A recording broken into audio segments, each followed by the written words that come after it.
We have broken government, and so what do? Do we throw it all out and start from fresh? In my conservative family, you don't do that. You fix government with the problems that you have.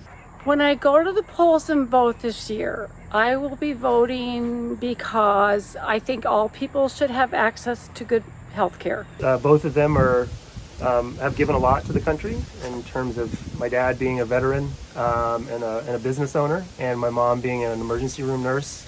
Their health and their safety and their connection to their loved ones is being compromised. And so my vote is a way to affirm and respect their service and to show how I love them and want to support them.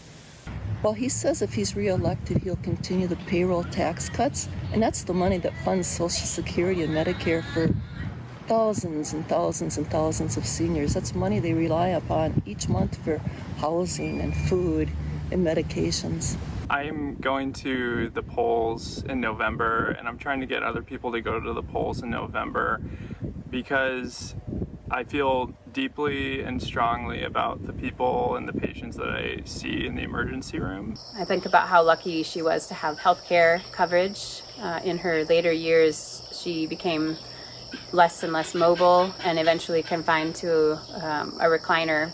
And anything I could do to make her happy, give her little moments of joy. My Uncle Dan, who was living out in Nevada, and he passed away this summer from COVID-19, partly because he trusted our president to really pay attention to the experts and to really lead our country in the right direction, but ultimately he was betrayed. Well, voting as a woman is obviously super important right now, and has been for the past 100 years, but I think not only voting for me and my family and my friends, but voting for people who can't, who got that right taken away for a plethora of reasons, just people who don't have, who it's not accessible for. You're not a Democrat first, you're not a Republican, you're an American first.